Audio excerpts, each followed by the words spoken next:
Hello there once again, my young friends. It's Mr. Johnson coming to you here from Westlake High School, classroom 408 here in Johnsonland. And I'm trying to get you a quick little review on a couple of King Arthur selections that we recently read in class, Sir Gawain and the Green Knight and the Death of Arthur. I'm going to take you quickly through the events of the story. This should help you, especially if you were not able to be in class for either of those days when we read, that this can provide you a little review when you try to read it on your own.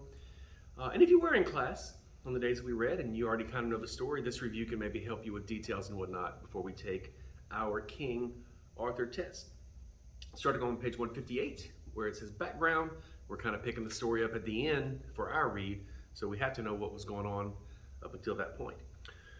Basically what's happening, it is a huge feast going on around the round table. This green person comes in, he's covered head to toe with green armor and green everything, and he starts to talk, a lot of noise, to King Arthur's knights. You're not very manly, you're not great knights, you couldn't live out here out of the comforts of Camelot and whatnot. And then he asks if any of them is man enough to get up and have a contest with him, takes out this huge two-sided, two-bladed axe, and says, anyone you want can take a swing at me with this, and I will just submit to it. And then, a year and a day later, you will submit to me. King Arthur is about to get up and do it himself, because this guy's talking all this noise. Gawain refuses to let the king risk his life, and Sir Gawain steps up and says, I'll do this. So the Green Knight kind of leans forward. Gawain takes the axe and cuts off his head. But the big Green Knight does not die. He simply picks up his head, gets on his horse, and says to Gawain, I will see you in a year and a day, where I will get to take a swing at you. The next year, just before Christmas Day, Gawain takes off, goes all the way across England, looking for this guy's place. He ends up stopping off at a house where this very kind man welcomes him in and says, you can spend some time here at my house before you finish your journey. And then he suggests, let's play a game. I'm going to go hunting, and anything I get while I'm hunting, I will give to you. Anything you get while I'm gone, you will give to me. So this guy goes off hunting. As soon as he leaves, this man's wife tries to seduce Gawain. Gawain pushes her away and does not accept her advances, but she does manage to kiss him. So when the man comes home without telling her everything that happened, Gawain just quickly and friendly gives the man a kiss on the cheek and returns the kiss that his wife gave, so he was able to keep his end of the bargain while this woman is trying to be with him and whatnot. The second day, when he goes away hunting, same thing happens. This woman tries to seduce Gawain. He rejects her advances, but she does manage to kiss him, so when the man returns home, he returns the kiss. On the third day, the same thing happens. She manages to kiss him, but she also offers him a magical green sash to wear around his armor, and he is told, if you wear this, you cannot come to harm. It will protect you from harm. When the man returns home, Gawain does return the third kiss, but does not tell the man about the green sash because he knows he's going to submit to a swing from an axe, and he's hoping this is a real thing that can save his life. So he leaves and he sets off to find the Green Castle. We pick up with our reading on page 159. At this point in the story, Gawain gets gets to the area. He sees like a green hill. It's really snowing. He doesn't see anyone. Doesn't really know what's going on. It does look very, very ominous. Gawain mentions to himself at the bottom 159, this looks like a place where the fiend or the devil would hang out. On page 160, around line 43, 44, we hear brrrrak. Hear it a couple of times. It's a ridiculous sound, but it's a very ominous sound because Gawain hears somebody sharpening a blade, and he knows that his time is to come, that someone's going to take a swing at his head. Finally, Gawain calls out to him, and in line 55, he comes out, and he says, Gawain, you're a good man, you kept your word. You said you would show up, and you did. So he comes out, and instead of having his little two-bladed axe, this time he's got a 4-foot-long Danish axe that's really, really shiny that he's just been sharpening, and it's a very kind of ominous moment. So they're out here in the snow, ready for Gawain to submit to having his head removed with this very, very sharp axe. On page 161, line 106, but Gawain casts a side glance at the axe as it glided down, give him his kingdom come, and his shoulders jerked away just a little. Green Knight caught the handle, holding it back, and he mocked the prince. Then he calls him a coward. That's the worst thing you can call a knight. As the Green Knight raises the axe to come down, Gawain just looks up and he sees it, and the very natural reaction is he flinches just a little. He does not completely submit to the blow from the axe.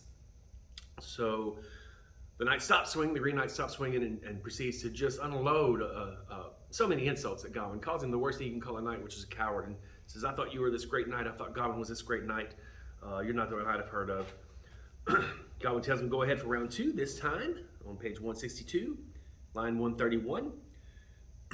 He swings down sharp, then suddenly stops again, holds back the axe with his hand before it can hurt, and Gawain stands there stirring not even a nerve. So for the second time, and for some reason in these King Arthur tales, cycles of 3 seem to be important. On the second time, he raises his axe, and this time he stops himself for no reason other than to see if Gawain is going to flinch again. And this time, Gawain does not move a muscle.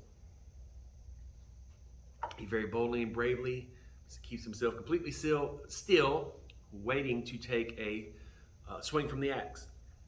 So Green Knight's like, good, you haven't lost your nerve. You're a good knight. Oh, let's see if King Arthur's knight can stand a real swing from the blow. And Gawain tells him, just get on with it. Let's just do this thing. And finally, on page 163 and line 151, or line 150, he raises that axe up lightly and flashes it down.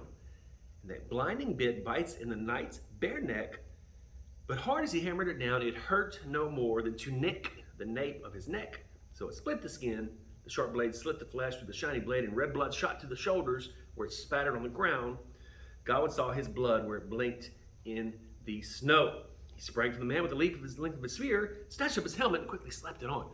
So basically in round 3, Green Knight does swing all the way down. But instead of removing Gawain's head, it just nicks him. And Gawain, as he is leaning forward, sees his blood squirt out onto the snow. You have this visual image of this red blood on this white snow. And when Gawain realizes his head's still attached and he has fulfilled his obligation to submit to a blow from an axe, he jumps up, he grabs his spear, and he's ready that if this man comes at him again, he's able to defend himself because he has fulfilled his word. On page 164, the Green Knight tells him, yes, you did fulfill your word, everything's fine, just settle down. But then he reveals to him at the bottom of page 164, line 191, I fainted you a second time, friend, for in the morning you kissed my pretty wife twice, returned me the kisses. You were true to your word, there's nothing need you fear. You failed me though on the third exchange, so I've tapped you here. The sash you wore on the scabbard belongs to me. The Green Knight reveals to Gawain at this point that he is the owner of the castle. It was his wife that Gawain was trying to fend off. So when he sees Gawain here wearing the sash, he knew that Gawain hadn't told him about that he hadn't kept his word in that bargain. And he knew when he took a full swing at Gawain, he was not going to kill him. Basically, top of page 165, he comes out and says it was I who sent her to test you, Gawain. I'm convinced you're the finest man who ever walked here. Because the Green Knight tells him that it was all a test, your character was strong, that you did not sleep with my wife when she was trying to get you to, when I sent her to test you. And you did show up, you kept your word, and took a swing from the axe. And the fact that you wore this magical green sash for fear of losing your life, I don't even really blame you for that. It's understandable. But Gawain doesn't make excuses. On the last page, on page 165, he tells the Green Knight he was faulty and false. He was a coward.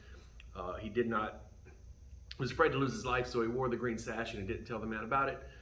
So he takes it and throws it at the Green Knight. And the thing that's so redeeming in this moment for Gawain is that he does not try to make excuses. The Green Knight seems to really respect the fact that he took the blame, that he admitted that he had done wrong. So what he does is give the green belt back to Gawain and tells him to keep it as a memento of this experience, that he'll always remember the lesson he's learned here. And you go through these medieval romances, one of the characteristics is the young hero learns a lesson. You're a strong man, you're a brave man, you're very bold, you're a good knight, and may you live for many, many years. You keep this green girdle, this green sash, and it will protect you in battle for years to come. And I'm convinced that you are a good man and you've come all the way through this. So this green sash that at first was kind of a symbol of shame for Gawain because he was afraid. Now the story ends, it is a symbol of honor. He's very honored to have this sash. And at the end, the Green Knight says, let's go back to my castle, let's have a big old party, and my wife will not try to test you anymore or anything like that. No danger to you. That, my friends, is a quick little review of Sir Gawain and the Green Knight. If you look over at page 171, I've got a quick little, not the right thing.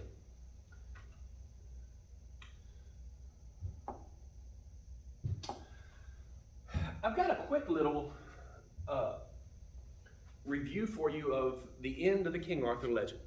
So we read Morte Arthur, where Arthur was getting a lesson, a training really from his tutor, Merlin, trying to teach him the ways of might for right. We read that selection as Arthur goes out and fights this evil knight Pellinore, and he grows and he's learning to establish the right way to be a kingdom. Sir Gawain the Green Knight is a look at the King Arthur legend, when Arthur is kind of at the height of his power, when Camelot is thriving. And here the death of Arthur is toward the very end, as Arthur's son, who is also his nephew, Mordred, has been attacking for years, trying to take over Camelot. Also in our story, we have Gawain, even though by this point in the story, Sir Gawain has died. He's going to appear to Arthur in a dream. And then there are two other knights that are important that are actually brothers, Sir Lucan and Sir Bedivere. We're on page 171. Let's get a quick little run through of what happened in the death of Arthur. First thing is, Arthur's asleep. He has this terrible dream that he's falling into like a bunch of snakes. It's just god-awful, terrible dream. And then he doesn't fall completely back asleep, but he's not awake, and he hits this vision where Gawain shows up to him, which is strange to him because Gawain has already passed away, and he's got a bunch of ladies with him. And Arthur's like, "Why? Who are all these ladies with you?" And he's like, these are the ladies, that I fought for righteous causes when I was alive. God has let them bring me here to you so I can warn you that if you do fight tomorrow, this huge battle that's supposed to take place with your son, you're going to die, and just about everybody on both sides is going to die. It'll be a terrible battle. You need to offer him a peace treaty. You need to push it back. You need to talk him into not fighting on the morrow. What that'll do, if you can just talk him into not fighting for a month, that'll give you a month to reconcile with Lancelot. By this point, Lancelot has been banished from the kingdom for having the affair with the king's wife, with Guinevere. You can reconcile with him. All the knights that left with him when he left can return. You can have a stronger and bigger army, and you can defeat your son, Mordred. So Arthur sins. The next morning when he's awake, he tells everybody about his dream. He sends the two brothers, Lucan and Bedivere, to negotiate a peace treaty with Mordred to not fight for a month. He offers him, bottom right-hand side of 171, Cornwall and Kent. These are two very big properties, two very big lands. And he says, well, as long as your father, is alive, you get Cornwall and Kent, and then one day when he's gone, you get to be king of all of England. Mordred agrees. Both sides agree. At the top, page 172, though, you see that they're going to come to the center of a field and formalize this treaty. There's two huge armies, one on each side. Each side of the battle brings 14 knights to the center. Both Arthur and Mordred tell each other this might be a trick. Anybody draws a sword while we're here finalizing this agreement, then just kill everyone. They might just be trying to get me close enough to take me out. Arthur tells his men that, Mordred basically tells his men the same thing, so everybody's kind of on guard while they finalize the treaty. They do finalize the treaty, then they have some wine together, and then just bad luck happens as this little adder, which is another word for snake, comes out of a bush, bites a knight on the foot. Knight takes out his sword to kill this snake. Doesn't think anything of it, but as soon as he draws a sword, both sides did exactly what they were told. If anyone draws a sword, just kill him. And this huge battle ensues that just lasts all the day long. And so many people end up dead. Bottom left-hand side of page 172, Arthur and Mordred both fought well. They both led their men in a troop and fought like valiant warriors. But when all is said and done, all of Mordred's men done, 100,000 knights, all of Mordred's men are gone. And all that Arthur has left, coincidentally enough, is the two brothers, Sir Lucan and Sir Bedivere. So Arthur's alive, Mordred's alive, these two men are alive. There's nothing else really. And Arthur cries out one more time, "Alas, I did not get a chance to make up with Lancelot. Where's Mordred? I got to kill him. Let me kill him." And the two men are like, just leave him be. You're still alive. The vision said you were going to die today, but you did not die. But Arthur just is so angry, he's got to go and find his son and kill him. So when he sees him, he charges toward him. Mordred charges toward him. Arthur's able to take his spear, bottom right-hand side of 172, and get it just underneath Mordred's shield, and he impales him with the spear. But Mordred pulls himself up on it as it is impaled, and he just with his sword takes a swing at Arthur's head and hits him just below the helmet and causes him a very bad wound. As Mordred is falling over dead, he manages to wound his father. Top left-hand side of 173, the very wounded Arthur. His two men that are remaining, Lucan and Bedivere, try to carry him to the water's edge. they hear something from the field. Go find out what's going on in the field. And when they get there, Luca gets there, he sees all these very, very poor people just robbing the bodies and just killing outright any of the knights that weren't completely dead and just stealing anything of value off of them. And it's such a picture how Camelot, in the time since the affair between Lancelot and Guinevere and Lancelot got banished, Camelot is just, all of England has just ascended into just poverty for these people. The poor people are just not cared for anymore. So they are out in the fields just trying to rob the bodies and whatnot.